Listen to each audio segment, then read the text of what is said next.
Welcome. With me today is Zeihan, president and founder of Zeihan on Geopolitics. Hi, Peter. It's great to have you Hello. back on Real Vision. Hey, it's great to be back. We were just commenting, you're joining us from the road, which is kind of like where you're living at the moment because it's so busy. And of course, there is just so much tension right now on the geopolitical front. Very tense situation in the Middle East, Israel and Hamas at war, protests breaking out across the Middle East. So let's start with that. And how are you thinking about the next chapters here as we're facing a potential Israeli invasion? What are the potential scenarios we need to be considering around this? Well, unfortunately, there's really only one scenario that we need to look at, and that's the ground invasion of Gaza. The Israeli intelligence system clearly screwed up and missed what has been the largest operation in this area in at least the last 30 years, arguably since the independence of Israel in the first place. And it was a topic that supposedly this was the only thing that the Israeli intelligence services were watching. So the degree that the Israeli government dropped the ball is extreme. This isn't like 9/11 where it was a Hail Mary from a different hemisphere. This is stuff that was happening directly under their nose where they're supposed to be watching every single day.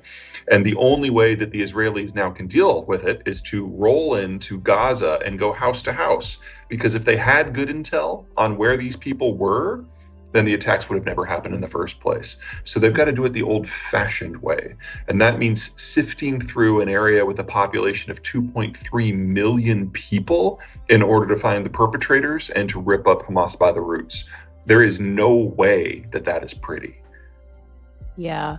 And I think that's what the concern is. I mean, we're seeing it already, right? Terrible civilian casualties, humanitarian crisis at the borders. They try to do this. So one of the questions we've received a lot, I'm sure you're getting a lot, is what are the odds this spreads beyond Israel and Hamas and other countries become embroiled in it? Probably relatively low. Egypt is a security partner of the Israelis, has been for 30 years. And they used to control the Gaza Strip between 1949 and 1973, and they hated it. So there's no love lost between the Palestinians and the Egyptians. And while the Egyptians will not say this publicly, they are thrilled with what is about to happen.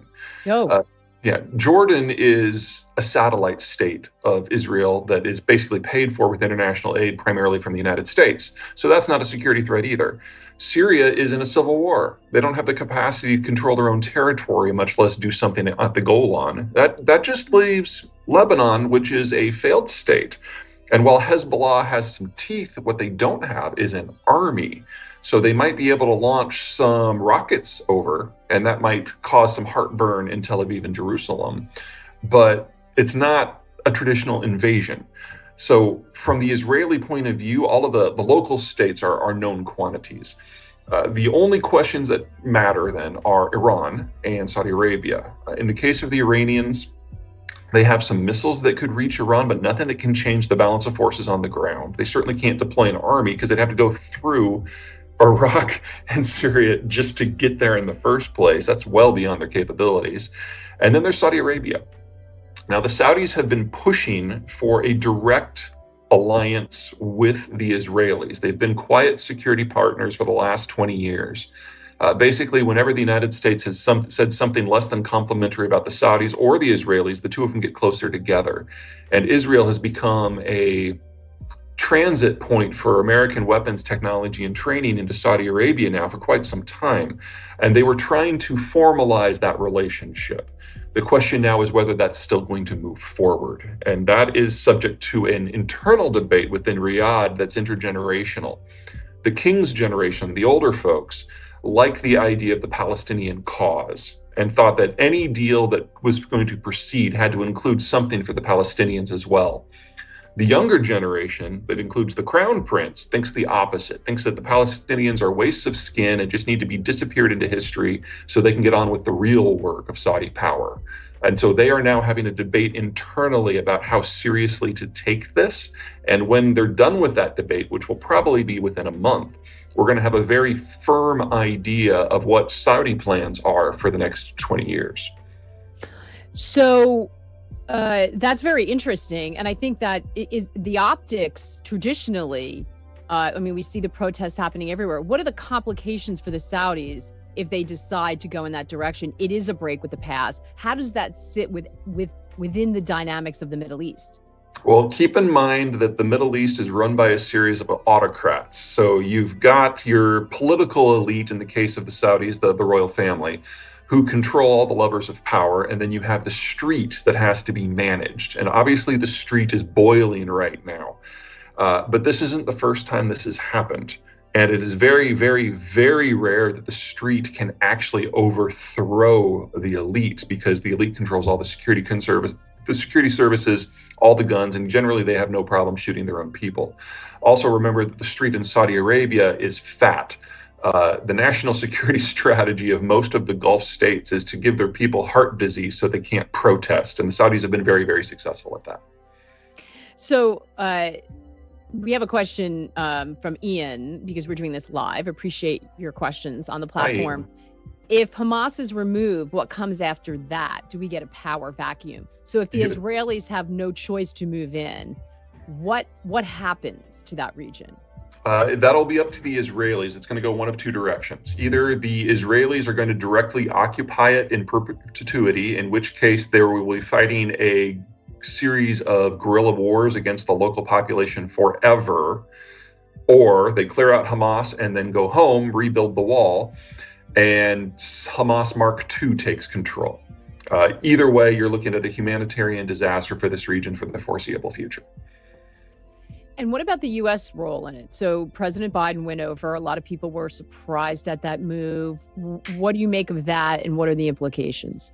One of the fun things about Joe Biden is, because he's older than the pyramids, he's seen the long stretch of history here, and he has come to a lot of conclusions about who the powers are worth sticking with over the long term once you just kind of wave the bullshit away. And in his view, Israel, for all of its warts, and there are many, is still the only Western-oriented country, is still the only country with the concept of human rights, is still the only country with a modern economy that can look after itself for the most part, is still the only democracy. And while it is flawed by all of those measures, it is better than Egypt or Lebanon or Syria or Jordan. And so if you have to choose, you might as well choose publicly and boldly. And that's exactly what he's done. Will that generate complications down the line? Yeah, it's going to generate complications tomorrow. But making it very clear where the United States stands and the pecking order of this and other regions, you got to admit it's kind of refreshing compared to the presidents we've had for the last 25 years. What are the complications? What's the risk of him doing this? Well, the United States has been trying to get out of the Middle East for the last 20 years. We finally pulled it off under Biden. It was a mess with the Afghanistan withdrawal, but it freed up American strategic bandwidth for other things.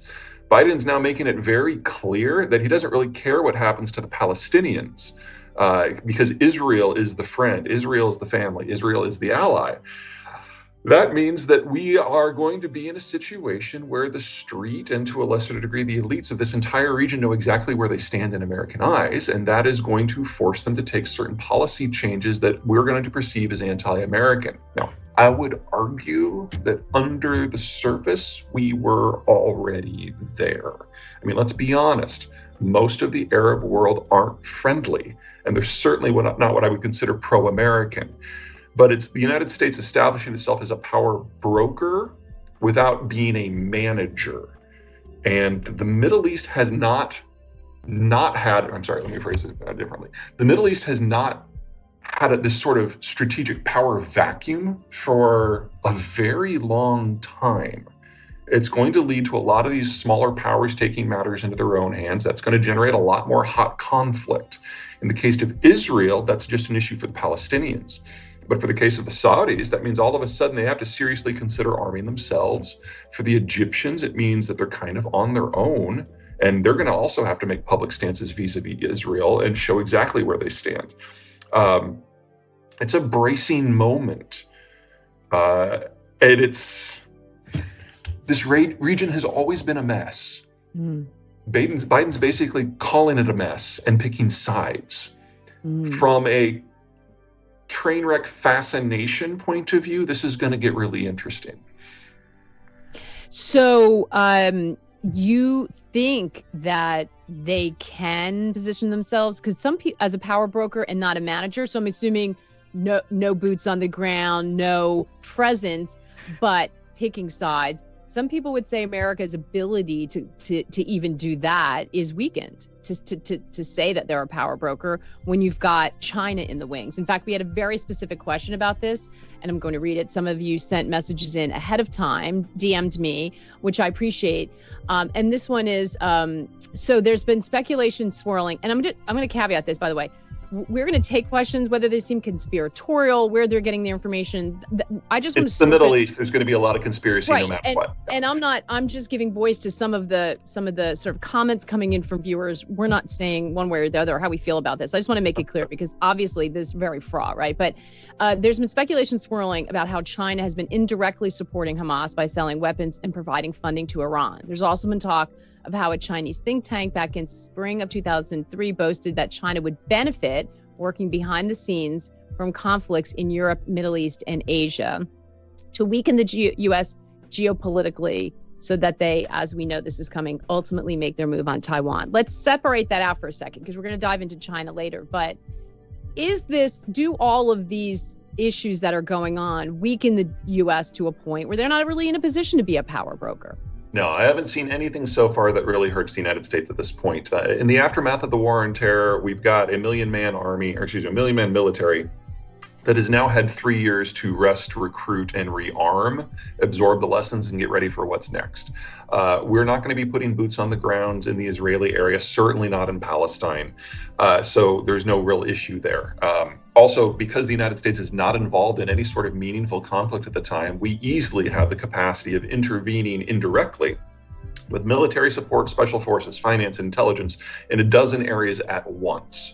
So I'm not really concerned at all about limitations on American power at the moment. Now, the idea that China would benefit from crises elsewhere in the world is not one to reject out of hand. Because the idea is, if the U.S. is obsessed with this, that, and the other thing, that maybe we'll miss things like Taiwan. But until you actually have boots on the ground, that is not the case. So during the war on terror, it would have been impossible for the United States to engage another part of the world with 100,000 troops, because all of our deployable forces were already in play. That's not the case today. So they would have to bait us into multiple hot conflicts where we were actually involved with the shooting. We're nowhere close to that. That's not going to be Ukraine as long as Ukraine is alive. That's kind of piece one. Piece two, I'm not sure the Chinese are capable of even having that conversation internally right now. Chairman Xi has so destroyed the capacity of the Chinese government to even think. He has purged local governments and regional governments, and now the academic situation and the business community, to such a degree that there is now no one within the Chinese system who will bring him information. This isn't a Trump problem where he doesn't want to be surrounded by people who will speak truth to power. This is more of an Obama situation where he doesn't want to communicate with anyone. And so he is making decisions in the dark based on no information flows. We now know, for example, from the aftermath of that balloon situation, that he didn't even have awareness that the balloon existed until after it was shot down. He has so truncated himself. And so within the Chinese bureaucracy, there's no decision-making capacity except for Xi. And Xi doesn't have the information he needs to make decisions or even be aware that a decision needs to be made. So any Chinese involvement here is a degree legacy from before the information system completely broke down. So if you want to say they're selling weapons to Iran and Iran's sending weapons to Palestine, there might be something to that, but there's no brains behind it. This is just bureaucratic inertia at this point. So how can you be so sure that Xi is so isolated? How do we know that? It's so hard to get information from China. How do we know that to be true? I would say that the single biggest indicator we got is when Secretary Blinken was finally, like 2-3 months after the balloon incident, finally able to get into China, and he discovered that the foreign minister didn't even have access to Xi. So I think there is some concern about what you're saying, but flipped, that could the generals just do something? Could some, much like with the balloon, do something without the sort of, authority and full weight of the Chinese government and inadvertently start something in Taiwan or start something somewhere else? I think that's a bigger risk. Keep in mind that the same purge that has gone on throughout the bureaucracy has not left the military unaffected. And for the balloon situation, for example, it wasn't their military. It was some asshat in the intelligence directorate who just thought that this is how we stick it to the Americans. I'm going to have to use that phrase somewhere today, sure. too. It's a non-zero risk, and our intelligence services are capable of monitoring those people because they're having conversations. You can't bug Xi's phone because he never talks to anyone. I don't want to say it can't happen, but Xi has purged talent out of the military as well. And so if someone in China did pull the trigger, you would expect to see a relatively similar breakdown in the decision-making within the military that we're seeing within the bureaucracy, and it probably wouldn't go as well as a lot of people think it would. So if we're going to go back to China, but Sure. Just to circle up on the conflict that's right in front of us right now. So the Joe Biden sort of being sort of outward about what everyone thinks is going on, kind of positioning the U.S. as a power broker in your line of thinking. But is there political will at home? So the military's rusted. We still have might. What about what's going on here? I mean, we have no functioning Congress right now as we speak. There's attempts to find a new House Speaker, but they're failing. But they'll find one. But we are obviously twisted up in our own political problems. We see the Republicans pushing back hard on continued aid to Ukraine. Forget about anything else. There seems to be so many divisions here. Is the U.S. on a path to become more isolationist? Biden might not be. The White House administration may not be. But what about Congress, and what about the American people? Is there support for us to be a power broker, a police officer, have that role on the global stage anymore, even if you think that we can sort of get other people to think that? What about internally? Keep in mind that aside from providing intelligence and equipment, the Biden administration has not moved us closer to being in any sort of meaningful conflict with anyone. This is probably what we're seeing under Trump and under Biden, the building of the new template, where the U.S. regularly puts its finger on the scales, but doesn't actually put boots on the ground. So the risk is to be borne by foreign partners. The fighting is to be done by foreign partners. So we're not going to have troops in Ukraine. We're not going to have troops in Gaza, but we are perfectly willing to step in with military assistance and intelligence in order to help certain players that we want to do better. That is probably what we're going to be doing for the next 20 years, regardless of who wins the next presidency. As for decision-making within the United States, Congress is kind of a mess right now, and that's going to last for a while. We're going through our once every generation or two political reshufflings when the factions that make up the parties move around.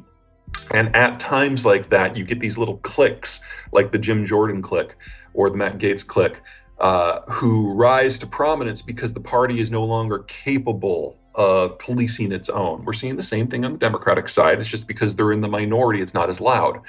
That will last until such time as the factions settle into a new format. And I think that's still going to take at least another 3 or 4 years. I don't think it's going to happen before this presidential cycle is finished. If you look at this as objectively as you can, the very short version is that the Trump administration, by elevating the populists, pushed the business community and the national security community out of the Republican coalition. So they've effectively become swing voters. And with all this churn now, Congress is going to have a very difficult time doing anything until such time as the party structure settles into a format that is more appropriate for the environment that we're in. If I were a betting man, I would guess that this is the moment that a third party of disaffected Republicans forms and then sucks in a lot of moderate Democrats to become the balance of power within Congress. We're not there yet. A lot of these disaffected Republicans haven't quite come to the conclusion that they are no longer functionally party members, but I think we're going to get there in the next 2 years. I mean, there has been talk of a third party in the U.S. forever, and it never happens because of the way the primary voting is set up. It just, the money that's needed. So, some people say unless you have campaign finance reform, you're just not going to be able. We've had the billionaires try to run, but they don't have enough appeal, and it's still, there's just a lot of A third party that can logistics. capture the presidency, I agree. I don't think that can happen.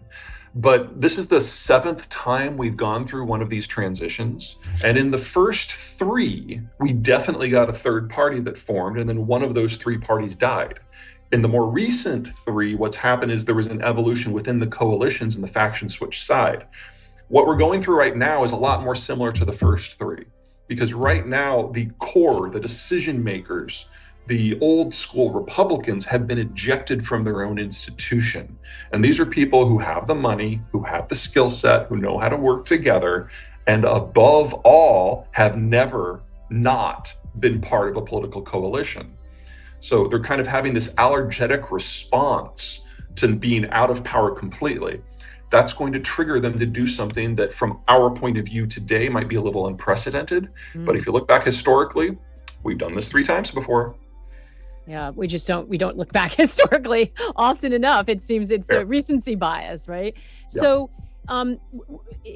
as we try to figure out the future now, because it's a sort of a moment where we will see changes in the Middle East, who stands to benefit from this? Is Saudi Arabia now the power to be reckoned with? And is there an energy implication to all of this? Well, that is certainly Mohammed bin Salman's plan. If the Saudis decide to ignore the Palestinians and just cut the deal with the Israelis, they're perfectly capable of managing their own street. And then you have this bilateral alliance within the region that takes the most technological power and merges it with the largest regional economy and the world's largest oil producer. That's a powerful partnership. And if the Saudis do manage to move on from the Palestinians, and the Emiratis already have, the Moroccans already have, the Egyptians already have, and that would probably trigger the Omanis and the Kuwaitis and all the others to join as well. So if this sticks, you're talking about the Israelis and the Arab world more or less strategically being on the same side. And at that point, it doesn't really matter what the Americans do. In fact, that would allow the Americans just to step back and allow the region to take care of Iran. From our point of view, that might be the least bad outcome. And what about energy? Well, the United States... Is there a threat? Because I think people thought, looking on the face of this and that initial headline, based on what used to happen when there's conflict in the Middle East, that oil was going to go through the roof. We haven't seen that happen yet, but how does energy play into this? Well, again, it's the Saudis. Palestine and to a lesser degree Israel, not an oil producer or an oil consumer or an oil transit point. So back in 1973 with the Yom Kippur War, that is where the Saudis, under the older generation, took a strong stance for the Palestinians and against the West when it came to energy policy. That created OPEC, that created all the pain that is still kind of lingering in the back of our lizard brain. But that hasn't been relevant for 30 years. So what we saw during the late 1990s and the very early 2000s is every time something would cook off in the Palestinian territories, oil prices would go up just out of emotion. But once we had the 9/11 assault and the Iraq War and the coup attempt in Venezuela, the oil markets kind of wisened up and okay, there are a lot bigger things going on here that have a very real impact on this market than stone throwers in the West Bank. And so over the next 20 years, the Palestinians just vanished from the scene as a factor in energy. And what we're seeing today is an underlining that is still the case. So if there is going to be an oil shock, it will not have anything to do with Palestine or Israel. It will be about the Saudi response to what's going on in Palestine and Israel. And at the moment, we're still waiting for that intergenerational argument to be shaken out. If the king wins, well, it was the king's generation that played a role in the formation of OPEC. And it will not be quiet if it goes that direction. Does the Netanyahu government survive this? No. Why not? There is a large faction of the population in Israel that are basically wards of the state. They're ultra-Orthodox, they study the Torah, they have low taxes and high subsidies, and so a very high population growth, lots of kids.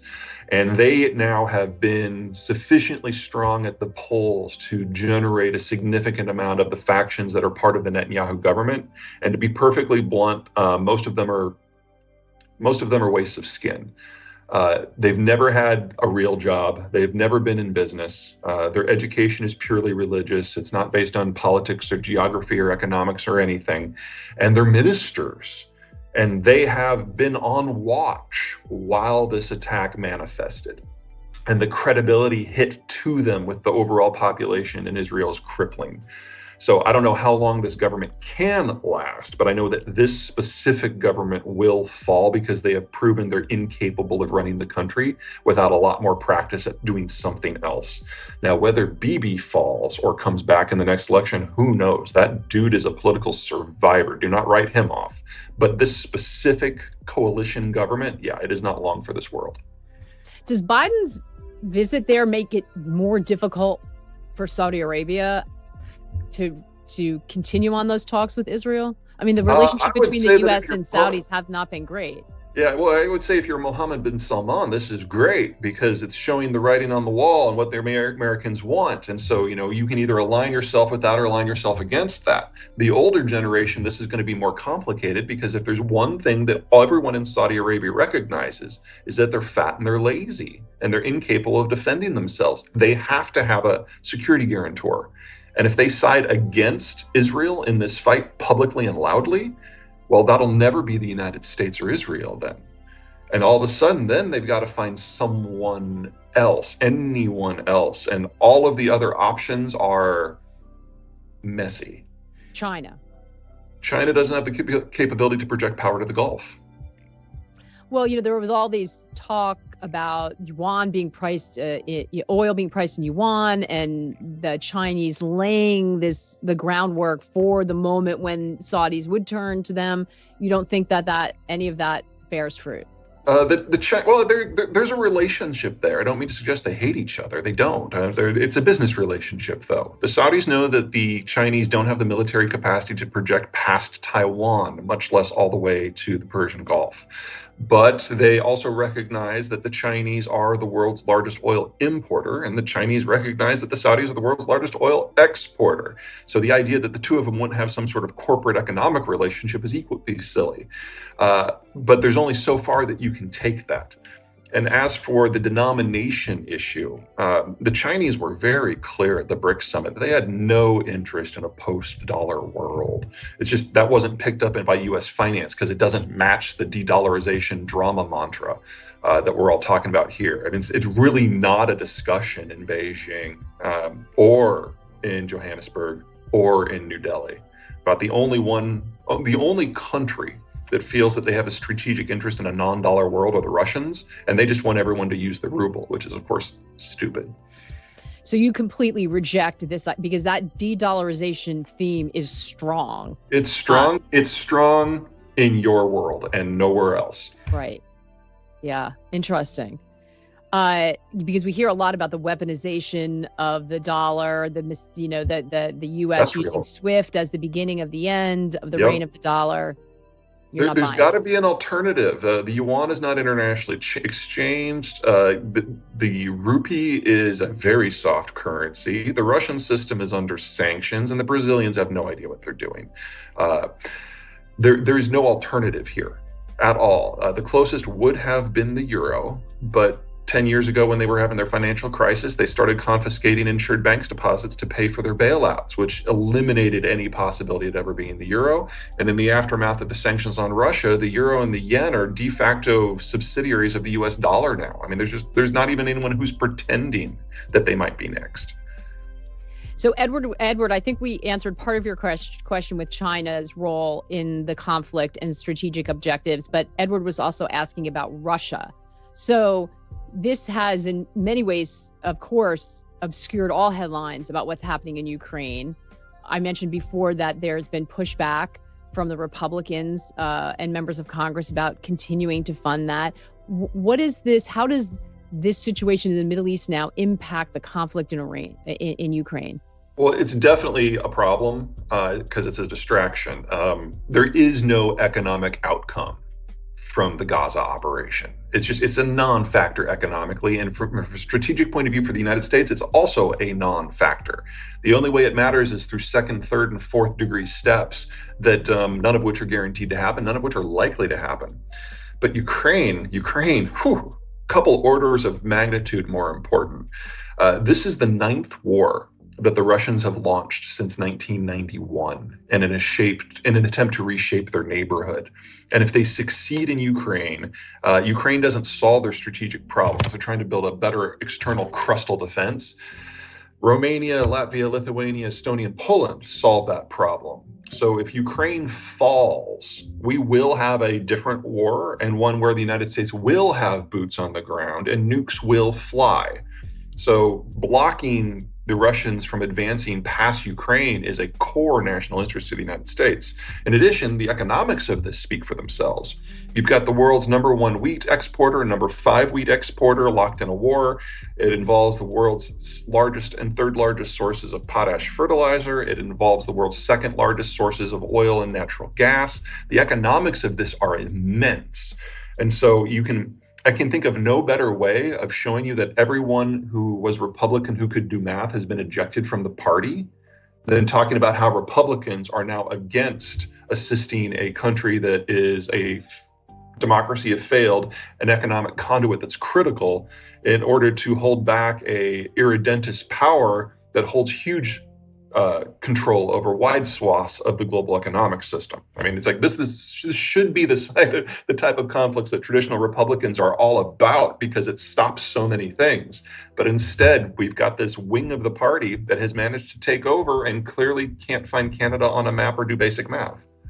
And so, but that's important. I mean, that this is, we're going into an election year, and they have a very loud megaphone they're speaking through. So what does that mean for the future of U.S. support for Ukraine? We will find a way to make it work because the alternative is to risk losing American cities. We found out in the Battle of Kiev that the Russians were incompetent at modern warfare. They're not any good at logistics. Their training was atrocious. And the fact that you've got Ukraine, which functionally didn't have a military on the first day of this war, that it still exists, is a testament not necessarily to Ukrainian pluck and creativity, but Russian absolute and utter incompetence. And so if we see the Russians prevail in Ukraine, when they reach the NATO border, a fight between the NATO forces, who are the best in the world, and the Russians, who are definitely in the bottom half, would be a bloodbath, and the Russians would be obliterated. But that doesn't change any of their strategic needs. And so nukes would come into play. And the Biden administration, because it's led by a guy who predates the splitting of the atom, knows this in his gut, and we will find a way to make it work. That's a terrifying prospect, because what you're saying is that they will be backed up against the wall and they will use nuclear weapons against American cities. Is that what you're? Yeah, the Russian demographic is one of the worst in the world. This is their last generation where they can try to use conventional military force to reshape it. They know that this is their last shot. They know that this is their last decade as a coherent conventional military power, despite all their flaws. And so they're going to push until they get to a border system that they can hold with a degrading internal system. That goes all the way to Warsaw. So every time I talk to you, Peter, your turn of phrase is so funny, but what you're saying is so terrifying that I feel like I'm like simultaneously like want to cry and laugh at the same time. Good. The alternative is to just cry. Yeah, it's true. Actually, you and I were talking about a little bit about just the sort of mental strain of having to hold all of this for everyone, to watch this and try to figure out the future. And Roy, I appreciate your comment saying, how can we cope? Like, what are the choices do we have to cope? We'll talk about that in a little bit, but all of this is so very, very serious, what we're talking about. So is the U.S. military aware of this, and what role would they play? Because presumably, if they believe what you just laid out, the scenario you laid out, which is that the use of nuclear weapons is a real threat from Russia, they do not have a U.S. Congress that's listening, and may or may not have the next president who's listening. What's happening on the U.S. military front? Sure. Well, I'm not worried about the next election. I'm pretty confident that Trump is going to face a landslide defeat. We can go into the logic of that later if you want to. Yes, we will. But okay. But on the military question, there's a reason that the Biden administration has fast-tracked absolutely everything involving missile defense. By the books, by the numbers, we certainly don't have enough missile defense to protect against a broad spectrum Russian strike. However, keep this in mind, Every weapon system, every economic system that the Russians have used in the last 2 years has failed pretty dramatically. To think that all of the nukes are the one thing that works to spec, I think takes a little bit of analytical creativity. I would argue that the concern that this administration is going to have to deal with is what happens if we get to that point and Putin hits the big candy red button and nothing happens. What do you do with someone who attempts to kill 500 million people but fails? I can't believe we're having this conversation. But I think it underlines the seriousness of, a sort of squabbling that's happening in DC, because these are the very, even if you don't buy into your theory, these are the stakes of what we're dealing with on a global level. And we can't seem to, we can't even move forward with any legislation. It's a little bit terrifying. Basically, what the Biden administration is dealing with is the four previous administrations abdicated pretty much all global involvement. And while I can argue that the United States, because of its insulation and its economic structure and its demographic patterns, is actually in a really good spot for not just today, but for the long term, that does mean that there are a lot of things that have gone down that we've lost the ability to influence easily. This is one of them. Our biggest failure of the Clinton administration specifically, was ignoring the Soviet collapse and not managing the fallout. And we are still paying for that. We are still trying to clean that up.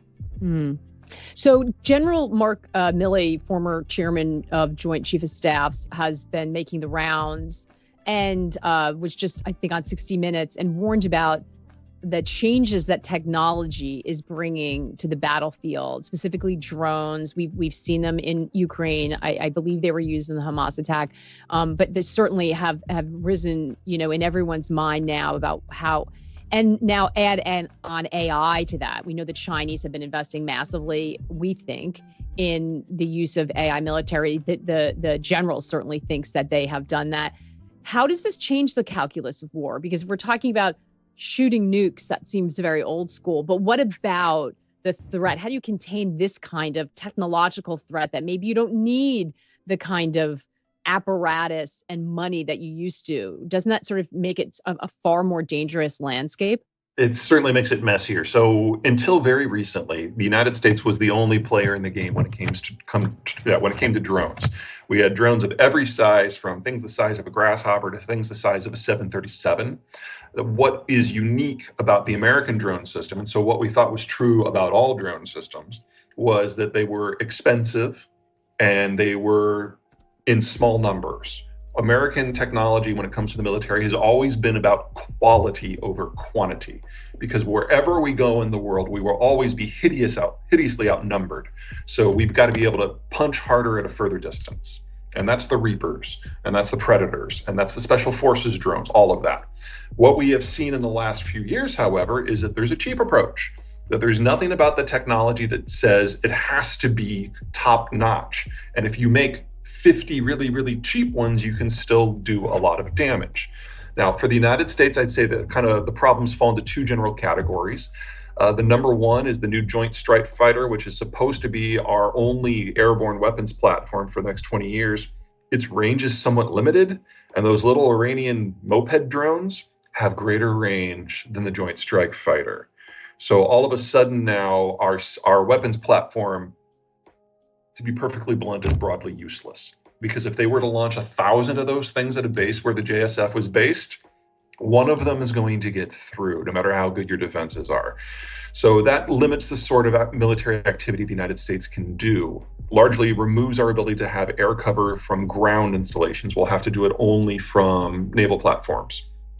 The second problem we've got is anyone can do this. I mean, Hamas is many things, but an economic player, no. A technological player, no.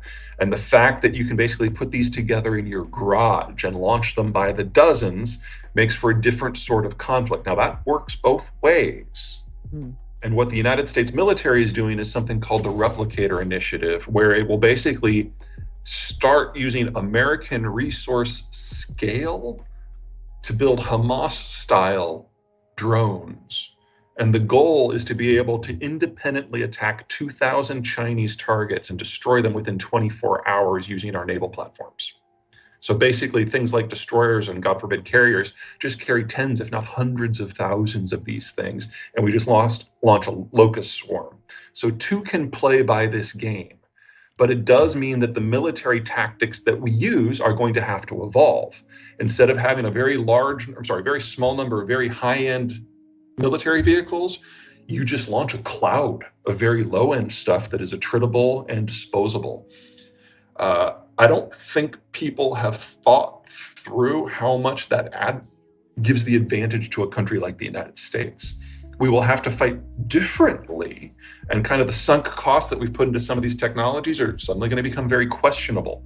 But there is no country in the world that can adapt in the way the United States can. So let's say 2 years from now, we have a direct fight between the Americans and the Chinese. Sure, they can build a lot of drones, but they have to target something that they can't see and that can move. And AI is nowhere close to being able to target things over the horizon where they have to do a search pattern. Whereas the US Navy is going to know exactly where their targets are. They're on land with satellite recon, we can find them. And we just launched 10,000 drones at whatever it happens to be. So this is a really, really bad development for the Russias and the Chinas and the Irans of the world, getting the Americans to think about this differently. Because our ability to adapt to that environment, combined with our mobile firepower of the Navy, that's going to be crippling for all of them. Well, I think it's probably safe to say this is a bad development for humanity, but point taken on the military advantage. It's just part of the process. So we're talking about the military capability and the political will. What about financial? There are some who have openly suggested and worried that the U.S. is spread too thin financially. We're funding two wars. Well, funding might be a strong word, but giving aid into two wars now. Our strategic petroleum reserves have been brought down in order to fight inflation, maybe win elections. We have huge deficits. We have a lot of treasury issuance. Foreigners are not buying treasuries. Janet Yellen has just recently said the U.S. can afford financial support for both Israel and Ukraine. But do we have a financial problem or cost to this that's going to become difficult? There's a lot to unpack in that. Let's start with the things I am not worried about. Most of the stuff we sent to Ukraine is hand-me-downs that we haven't used in over 25 years. And honestly, the Russians are doing a favor because we're disposing of it into their teeth. Otherwise, we would have to dispose of it ourselves, which would cost money. So actually, the Russians are doing a financial solid by absorbing that ammo for us. Israel's a little bit different. Israel is a much more technologically acute force, and they're after things that are precision guided, and that they have to get from the United States. So the financial cost of supporting Ukraine is very, very low in real terms. The financial support of Israel is much, much, much higher. That said, this is a country of only 8 million people, and they're trying to carry out a military operation in a zone that's only twice the size of the District of Columbia. So the scale of the needs is relatively low in comparison to what the U.S. military is capable of. For the broader question, there's a lot of low-hanging fruit in the United States when it comes to making budgetary savings. We have a healthcare system that is by far the most expensive in the world, twice that of your average first world country. And if we're able to just kind of go to a middle of the road system, we'd save 10% of GDP right off the top, which would pay for everything we're discussing here, in addition to entitlement reform. Would pay for it all, just that one thing. I would love to see meaningful healthcare reform in this country. Barring that, as long as the United States is the sole currency, and again, there's no pretender to the throne at the moment, we do have the option of monetizing. That is not my preference, but it seems to be the preference for the last 5 political administrations. And honestly, if Americans had a problem with that and wanted to have a different system, they would have voted for the other guy every single time. There's an opportunity cost here. If we had stuck with what Bill Clinton did with the balancing of the budget back in the 90s, not only would we not have a budget deficit today, but we would have paid for the retirement of the baby boomers. But we chose a different road.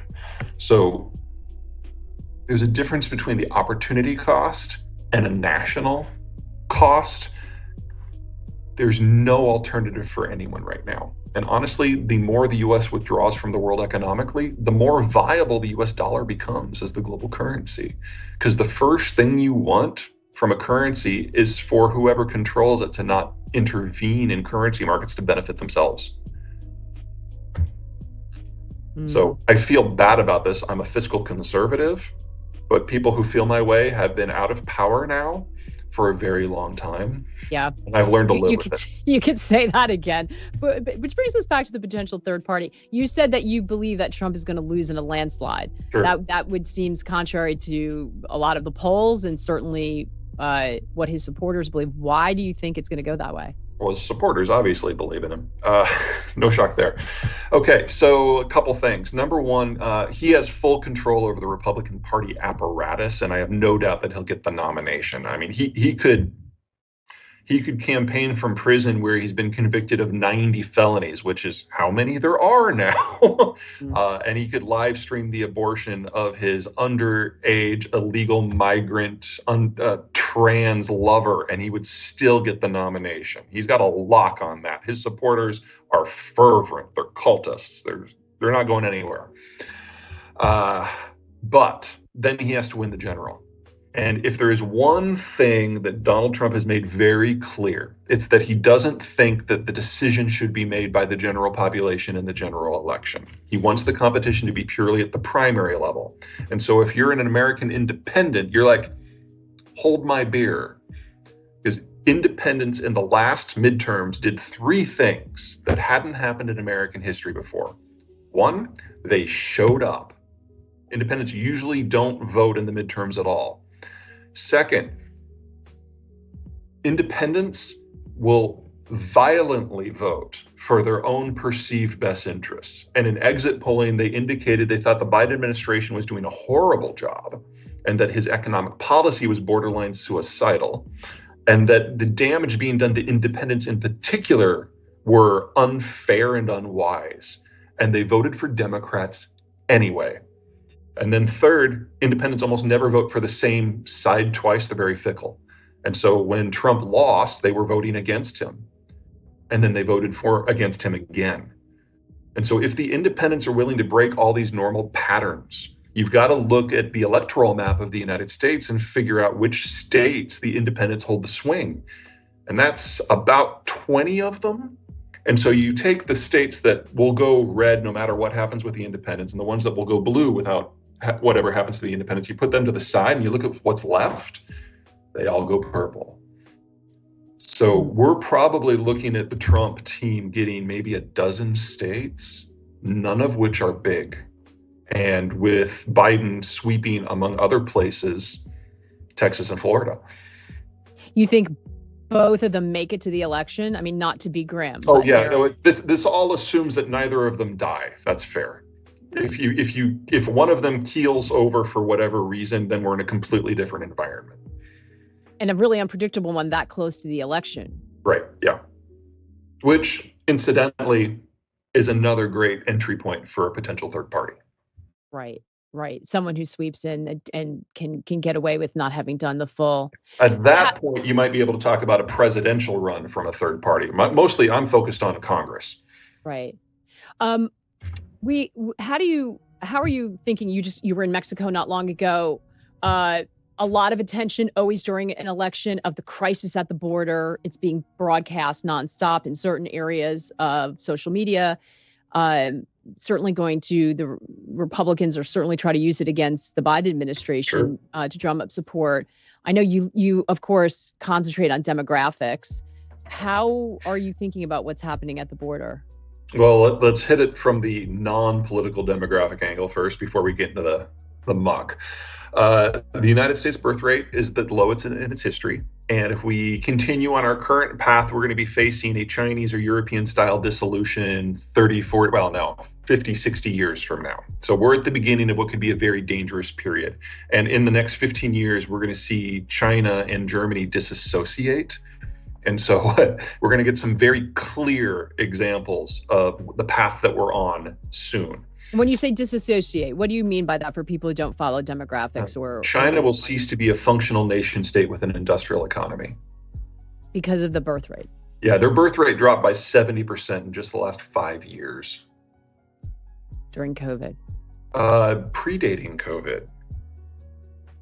Why does that mean they have to stop functioning as an industrial state? What about technology? What about other? We have a number of countries in the world that are in a similar situation. Korea, Germany, Italy, and to a lesser degree, Spain are all in that same bucket. But it's not that they're running out of children. For most of them, that happened 30 years ago. This is the decade they run out of working aged adults. So young people do the consumption. How do you run a system without consumption? Older workers do the production investment. How do you run a system without production and investment? So at a minimum, we're looking at a fundamentally new economic model that hasn't been invented yet. And for a system like China, where decision making is now impossible, I'm looking at them losing national cohesion. What does that look like? This has happened 20 odd times in Chinese history, so there's a really rich palette of national disasters to draw from. All of them involve a degree of civil breakdown, warlordism, and famine. It sounds so extreme. Some people, when they hear you say that, just think that just can't happen. It just sounds so doomist and extreme. Well, then they have to say it can't happen again. Because it's happened before. Over 20 times. But not in modern history. Oh, it happened just after World War I. People forget that what sets the China of today out from the China of the last 3,000 years is the Americans provided them with trade access to the world for the first time and sent all the regional powers that were occupying home for the first time. And so for the last couple generations, the Chinese have been allowed to build without interruption while having American granted access to the world. This is not their normal. Good point. And European countries are facing the same situation? Yeah, not as extreme as the Chinese situation. We keep getting new data out of China that indicates that it's just getting worse by the day. But Germany, this is their last decade as an industrial power as well. They're simply not going to have the workforce to continue the attempt. Yeah, Sebastian, we had a question from Sebastian. With Germany's trilemma beginning to take shape, how do you see neighboring countries doing if the manufacturing base is starting to fall apart? How would Switzerland, I guess you might be from Switzerland, Sebastian, how would Switzerland, for example, do in this case? I mean, I think you can say, what does this mean for Europe more broadly? Yeah. So Switzerland does have a younger demographic than Germany. They have a minimum 20 extra years. That doesn't mean that their future is particularly bright in the long term, but they've got a lot of time to potentially figure something out. And they're going to learn a lot from what the Germans do or don't do. France has the healthiest demography in the region. A lot of this is going to be picked up by the French. Now, yes, the French are not capable of doing German-style precision manufacturing, but that doesn't mean they're a slouch. As for the Central Europeans, most notably the Poles, the demographic situation is similar, but they're all 15 years younger. So there's, again, another couple of decades. So you'll see this system break up. And a lot of people leave, just like they did the last time that the Germans faced a major geopolitical stress back in the 1840s. Remember, we got 1 million Germans in like a 4-year period from out-migration. You're probably going to see something very similar again. The trick, of course, is whether the United States can fix its immigration system between now and when this break really happens so that we can take advantage. Yeah. Well, I mean, that's the question for everybody, I suppose, though, right? So we're looking at what we now call crisis at the border. But based on what you're saying, it sounds more like opportunity at the border if you're looking to replace or funnel in a younger population. Can't the same be said also for China and Germany? I mean, if you're talking about a breakdown in society, don't people become a very important... Yeah, an asset. And wouldn't you look to invite them from other places that are facing a different standard of living, climate crisis? I mean, we know that. So does the immigration conversation change? I hope it does. In the case of Germany, theoretically, emphasis on the word theoretically, it might be able to use immigration in some way. The scale of what is necessary would be huge, though. You need to bring in 2 to 3 million people under age 25 a year for the next 20 years. And if you do that, Germans are no longer a majority in their own country. So, the cultural transformation. That's the rub. The cultural transformation of doing it so late in the day makes it much, much harder. And the same is true for everywhere, though, right? For everywhere. So Canada is an example of a country that did it before. So the Canadian demography was very similar to the German demography 15 years ago. And so they started up a massive inward migration program under the Harper government, continued it under Trudeau. And I don't mean to suggest that they've solved it, but they've provided an interesting case study for how it doesn't have to change you. The United States has a much healthier demography than Canada had 15 years ago, and is generally the destination for a lot of countries who want, or people who want a better life. So we can theoretically make the decision to do this at scale. But the countries that we would reach to for that are now very different. So Mexico has been so economically successful over the last 30 years that net migration from Mexico to the United States has now been flat to negative for 15 years.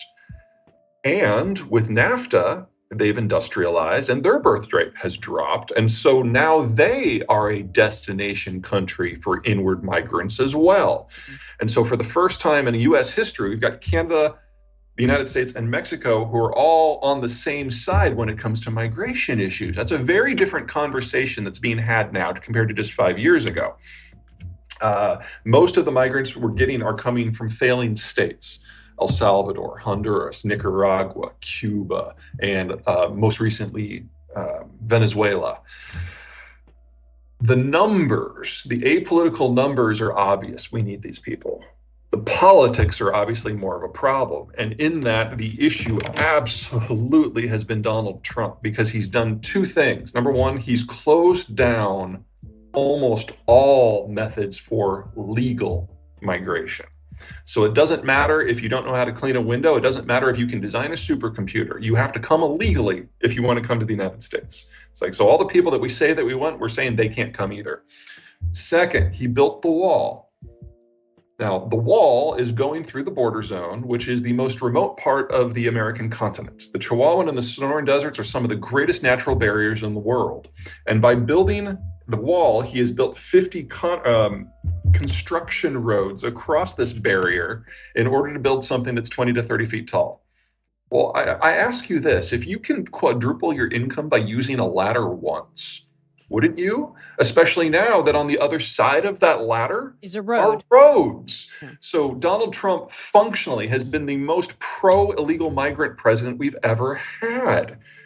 Now, the Biden administration is, if anything, as hostile to migration because he's attempting to bring the unions into his political coalition. Part of this whole, our politics are a mess, is that some of the factions have broken away already, and the unions are one of them. And they, as a rule, are the first or the second most anti-migration group in the country.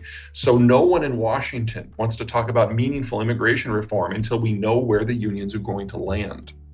That's not going to be this year or next year. It's interesting because when you're talking about it, we know that there's a fight for talent in corporate America for valuable talent. It sounds like human capital. I mean, there are acquisitions made for that. Yes. It sounds like you're describing a very similar situation setting up, but there's no country that politically is there yet to have a discussion about it. Yeah, and framing it that way. And for most, it's too late. I mean, China's just too big. They could absorb all of the world's willing migrants, assuming the migrants wanted to go there, and it wouldn't be enough to move the needle.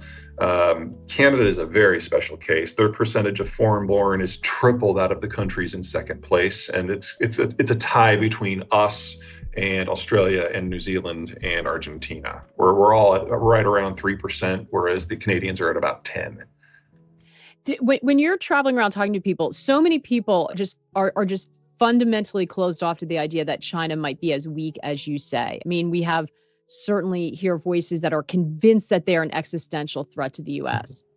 Where is the divide? Why are you so sure that China is so weakened and others are so sure they're going to invade Taiwan and be a threat to the U.S.? Well, there's always the linear forecast fallacy. The idea is that the last 20 years had this percentage of growth, so the next 20 years will be that percentage of growth. I mean, by that logic, we're all going to be Nigerian by the year 2150. That's number one. Number two, there's a lack of understanding of the degree to which China is a technological power. And even for semiconductors, and forget the high-end stuff, which the Chinese can't even pretend to make. Like the low-end stuff between like 70 and 90 nanometer, things are just like barely a step over the Internet of Things. Yes, the Chinese make a lot of those, but with imported equipment and imported software and imported labor, The skill sets of the Chinese just have not improved much. Labor costs have gone up by a factor of 14 in the last 22 years, but worker productivity has barely doubled. So China is no longer the low-cost producer, and they were never able to become the high-tech producer. They do low-end, they do assembly. That is not nothing. That is an essential piece of the process, but it's not a dominant part of the process, and that is the easiest part to move.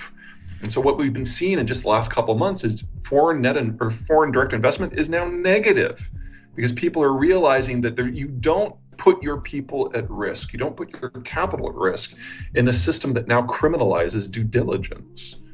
The story is in the process of turning. China has size, and that matters, but that's not the only factor. Now that we're losing those network effects, I think that the pace that we move out of China is going to be 3 and 4 times the pace that we moved into China. And to be perfectly blunt, it needs to be, because if we can't build out the industrial plant in North America before the Chinese system breaks, then we have to do it without Chinese gear. And that's going to make everything a lot more difficult and expensive. So you believe the narrative of deglobalization and reshoring is going to happen, but because of economic necessity in some way, not because of a political disagreement with China. The politics are not just a sideshow. That is very real. The national security side of this is relevant. But we've never, ever in human history seen a country face this sort of demographic collapse. Even if we decided to actively assist the Chinese in everything they do, this is still their last 10-year period. So we talked about Putin being, what happens if his back is up against the wall? What about Xi? Well, that's the problem. We don't know.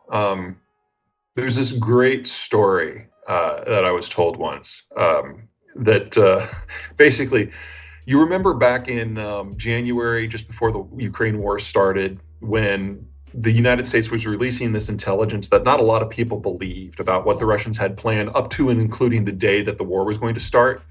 Well, it turns out that we had found a way to weasel our intelligence system into their secure rooms, where there were basically giant safes where there was no eavesdropping possible. There were no electronics, but we managed it anyway, because Putin has an inner circle. Some of them are even competent. There's people he discusses things with. So there are phones you can tap, and there are faxes you can read, and emails you can hack. And it turned out their information security was not as good as we thought it was. And so we just shared it with everybody. There's nothing like that in China. It's not because they have better IT protection. It's actually much worse than the Russians. But Xi doesn't speak with anyone. So there's nowhere you can go. There's no information you can get. There's no conversations you can listen into to find out what the Chinese are going to do, because it's all in one guy's head. So the normal things that you would do indirectly is like, you look at the economic issues, you look at the military disputation, and you guess what someone in his position would do. None of that's relevant because we don't know what he knows. He's destroyed all the lines of information to himself, and yet at the same time established himself as the only decision maker. You can't climb into someone's head when you don't know what they know. And so we're in a complete black box. All I can say is that because he has done this, the Chinese system is not functioning as you would expect a nation state to function, economically, strategically, in anything. And so we have been seeing ever more interesting policy failures across the system, whether it's in housing or in finance or in supply chains or in diplomacy. The whole thing is showing the early stages of system failure. And so that 10-year horizon I keep talking about, that's actually the best case scenario. That assumes you've got a government that's doing mitigation all the way down. And we don't have that right now. So you're describing a situation where there's potential nation collapse in China. They don't necessarily have nuclear weapons, but North Korea does. The Chinese have nukes. Okay, the Chinese. Yeah. You have Putin, who is hell-bent, and there is a risk of nuclear. I mean, it sounds like there's a terrible potential for some sort of nuclear conflict. You understand why the Biden administration is fast-tracking missile defense now? There's not a lot that we can do here. We can't stop in Ukraine because we just face a bigger war a few months later. North Korea is a bit of a black box itself. And so we're always going to need some sort of missile defense there. And the Chinese system has become a question mark. And, barring preemptively carpet nuking these places, which I am not recommending, your only option is to make sure that if something does get flung, you're in a position to intercept it. Missile defense. Do we see other nations run toward nuclear armaments now that if they also come to these same conclusions? Is this That's a policy question. Nuclear arms race? That's one of the risks that the Biden administration is making by going to Israel. If it becomes obvious that the United States is going to pick favorites but not put boots on the ground and is not interested in a broader regional strategic picture, we just pick friends and go from it, then anyone who is not one of those friends, whether they're friends or foes, good or bad countries, nukes are really the only option that they can really have. So I'm not so much worried about nukes in Iran. To be perfectly blunt, this technology is nearly a century old, and if Iran was capable of doing it, they would have done it already. I'm worried about Poland. I'm worried about Sweden. I'm worried about South Korea and Taiwan and Japan. I'm worried about Saudi Arabia. Countries that have the technical or financial means to either build one themselves or go out and buy one. And if they think the United States really isn't concerned with their security, and for the most part, we are not, then they're going to have to do something themselves. And that's a very different world. And that's where we'll be within 10 years. So what changes that scenario? Because that's a very dark road we just described. It would take a really big if. So the world that we are just now leaving, the globalized system, we created that at the end of World War II in order to combat the Cold War. We basically created this system that provided so many huge economic benefits that everyone wanted to join. We would have to do something on that scale again. And I don't think we can do that without a significant change in the way Americans view everything. Coming out of World War II, we understood the cost of global instability in our bones. And so there was a tolerance for international involvement.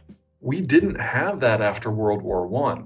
We had to lose 500,000 soldiers to be sufficiently shocked into involving ourselves. And so we're at this moment of political transition in the United States. Maybe the next transition is going to be more internationally minded, but it's hard to see the logic for it. The North American economy is doing very well. And in the transition we're going to see over the next 10 years, it's probably going to double the size of the industrial plant. I mean, that's a huge growth story, but it doesn't involve the Eastern Hemisphere. So it's difficult for me to see people on the left or the right embracing the sort of commitment that would be necessary to hold history at bay everywhere else. And then, of course, if we do decide we want to do that, the question is whether we can. This isn't 1970. We're not the only country with a navy anymore. Right, which begs the question, if the U.S. turns inward, is there anyone else that can fill that role? As we had Andrew asking about, peacemakers, any country in a position to be able to step into that and somehow glue things back together and or at least stop an acceleration toward it, some kind of nuclear conflict. Yeah, there's only 2 countries in the world that have the capacity of doing that today on a regional basis. So France could do it in far Western Europe. Turkey could do it in Southeastern Europe and the upper parts of the Middle East. And they could have spheres of influence that have their own rules and their own security system that could work for them. But that's it. The Japanese found a way to get along with the Trump administration and the Biden administration. The Japanese are the only people who figured out how to work with both sides of the American political aisle. So what could have been an independent sphere is now part of ours. And obviously, we're going to look out for the Western Hemisphere ourselves. And that's it. Keep in mind that our military, in terms of the firepower it can throw, is several times more powerful than the combined navies of everyone else. And the second most powerful navy in the world is Japan, and now they're on board. And the third most powerful is Britain, and if they can ever figure out Brexit, they'll probably be on board too. No one else can try. We have a very global audience, and sometimes people wonder if you're overly optimistic about the potential of the U.S. What do you say when people say that to you?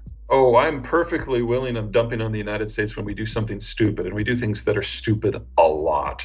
But when you look at geography, the United States has the best geography in the world and significant insulation from everyone else. And if you look at demographics, the US is the healthiest demography in the rich world. And even if we keep aging at our current point, we're not going to reach a Chinese or a German style problem before 2060, probably 2070. So just playing the numbers and playing the map, this is the place to be. We're not perfect. Dear God, we're not perfect. And I think Churchill said it best, is you can always count on the Americans to do the right thing after they've exhausted all other options. Yeah, we certainly seem to be living that right now, don't we? Mm-hmm. So this is so much for us to hold in our head. I always love when we have a chance to catch up with you, Peter. What are you going to be sort of looking most closely at right now? There's so many moving parts. They're all interconnected. What's going to sort of hold your attention right now? What are you looking at? Ukraine is easily an order of magnitude more important than Gaza. So Gaza, for me, is, I hate to say this, especially if you're Israeli, I apologize, but it's a distraction. It's not a major issue. It's major for Israel. It's not major for anyone else. The future of Ukraine will determine what is possible in the Western Alliance, not just NATO and the EU, but the whole structure of the region and how Russia dies. Because if Ukraine falls, Russia will come for Europe. And if Ukraine succeeds, then we have to deal with the breakup of the Russian system, which will be much messier than the breakup of the Soviet system. And an order of magnitude more important than that is how China disintegrates, because it is the workshop of the world. And we've got $35 trillion of sunk costs and industrial plant in that continent, or in that country, most of which is going to have to be rebuilt somewhere else. And how that process happens is going to determine the human condition for the next 50 years. Is Putin still in power next time you and I get together? I think he is sufficiently consolidated in power with his own system to not have to worry about assassinations. And by Russian standards, he's in great health because he doesn't drink. So I would expect him to continue to run the Russian Federation until the day the Russian Federation dissolves, whether that is a year from now or 30 years from now.